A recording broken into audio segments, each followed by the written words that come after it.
गुड़ निकालने का जो मैटर था एक जगह पर रूढ़ियों की नाड़ी में गुड़ निकाल रहे हैं। गुड़ का एक बहुत संवेदनशील मैटर रहता है गाँव में। किसी गाँव में गुड़ नहीं होती तो पड़ोस के गाँव में गुड़ भी नहीं देता है। वहाँ के ग्रामीणों ने ऑब्जेक्शन किया कि हम हमारी नाड़ी से आपको गुड़ नहीं देगा।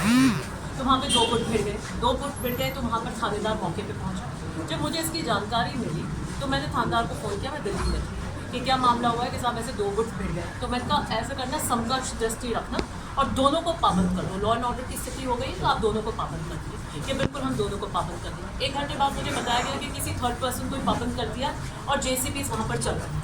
मैंने थानेदार को फ़ोन किया कि JCB वहाँ पर चल रही है और आपने एक ही पक्ष को क्यों पाबंद किया है? कि नहीं, मैंने 2 कांस्टेबल्स वहाँ छोड़ दिए हैं और JCB नहीं चलने देगी। मैंने कहा JCB सीज कर लीजिए आप। थोड़ी देर में पता लगा कि पूरे दिन JCB चलती है। पुलिस कांस्टेबल्स वहाँ क्या कर रहे थे इसका मुझे कोई आइडिया नहीं है और पूरे दिन खनन होता रहा। ये SHO की नॉलेज में था। मैं बहुत कम केसेस के अंदर फ़ोन करती हूँ और SHO लेवल पर बहुत कम करती हूँ। कोई मैंने शायद मुझे लगता है पहला केस होगा जिसमें मैंने 4 महीने में फ़ोन किया हूँ। उसके कुछ देर बाद ग्रामीणों में रोष आया। वो सरपंच से बात करने की कोशिश कर रहे थे। सरपंच कहीं पुलिस के साथ में जा रहा था, प्रशासन का जोर दिखा था।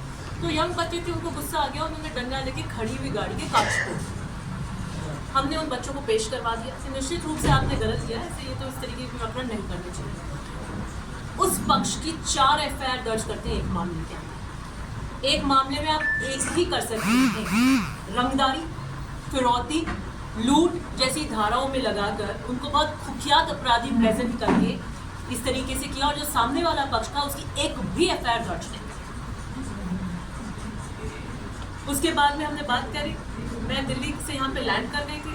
मुझे पता लगा जैसे मैं घर पहुँची तो पब्लिक डोमेन के अंदर डिटेंशन की कस्टडी के एक बच्चे का वीडियो आ गया। मैं थानेदार को फ़ोन लगाया कि पुलिस कस्टडी के अंदर आप किसी प्रकार का वीडियो नहीं बना सकते। कि आप ये जानते हैं गिरफ्तार व्यक्तियों के अपने एक अधिकार होते हैं, राइट टू डिग्निटी होती है और दूसरी बात आप उसको कंपेल नहीं कर सकते अपने खिलाफ स्वीकार या कबूलनामा करने के लिए। तो उसने कहा कि मैं जानता हूँ, मुझे SP ने निर्देश दिया है ये बनाने के। मैंने उसके बाद पूछा कौन आया है? एडिशनल SP आया है। मैंने एडिशनल SP से बात करी। एडिशनल SP से मैं पूछा आपको क्या नॉलेज है कि पुलिस डिटेंशन के अंदर वीडियो बन गया है और वीडियो बनाया गया है यातनाओं देने के बाद में। वीडियो का कैमरा किसने पकड़ा? जब पुलिस कस्टडी के अंदर है तो पुलिस के अलावा तो उसको कोई बना नहीं सकता। कि मुझे पता नहीं, मैं पता करता हूँ। उसके बाद मुझे जो वहाँ पर लोग थे ग्रामीण, वहाँ से पता लगा कि वहाँ नाई बुला लिया गया है सिर मुंडवाने के।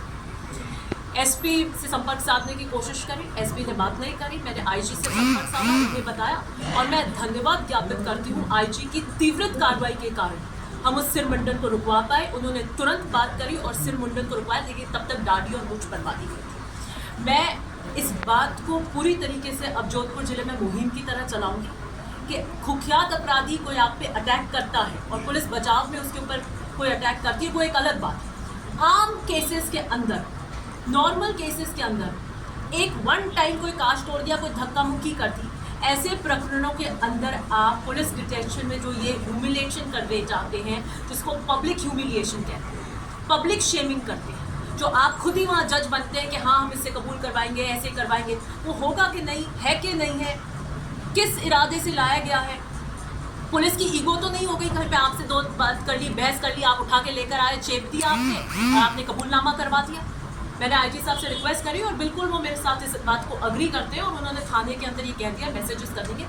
कम से कम नॉर्मल जो प्रथा चल गई है कि हम कबूलनामा करवाएंगे, वीडियो बनवाएंगे, उनको वायरल करवाएंगे, ये सब तरीके से बंद हो। और मेरी SP जो है एडिशनल SP से बात हुई थी और मेरी धर्मेंद्र यादव SP को भी ये कहना है कि ये पैर तोड़ना, टांग तोड़ना, ये सारे वीडियो कबूलनामे के, ये सारे के सारे जोधपुर ग्रामीण के क्यों आ रहे हैं? DCP आपके कमिश्नरेट के तो नहीं आ रहे। इनसे पहले 2 SP थे, राहुल बराड़ और अनिल कयाल, तब तो नहीं आते थे। आपके इतने सारे जिले आप देख लेना, वहाँ तो नहीं आते थे। तो मुझे लगता है कि आपको हार्डकोर अपराधी और नॉर्मल रूटीन अपराध जो हो रहे हैं, जो भी जिसकी कार्य, उसमें आपको अपनी इस तरह की शैली को बदलना पड़ेगा। RTI लगा रही हूँ मैं, सबसे ज़्यादा इन्हीं के कार्य में। IG से क्या आश्वासन मिला है? उन्होंने इंक्वायरी कराएंगे इस पूरे मैटर की और उन्होंने बिल्कुल आश्वस्त कर दिया और कैटेगोरिकली ये कह दिया कि इस तरीके के आम अपराधों के इस तरीके के पुलिस डिटेंशन के अंदर ये वीडियोस नहीं। Thank you. खबरों का सिलसिला यूं ही जारी रहेगा। आप देखते रहे नमस्ते राजस्थान न्यूज़। हमारे इस वीडियो को ज़्यादा से ज़्यादा लाइक करिए, शेयर करिए, कमेंट करिए और हमारे चैनल नमस्ते राजस्थान न्यूज़ को सब्सक्राइब करना ना भूलें। जय हिंद, जय भारत, नमस्ते राजस्थान।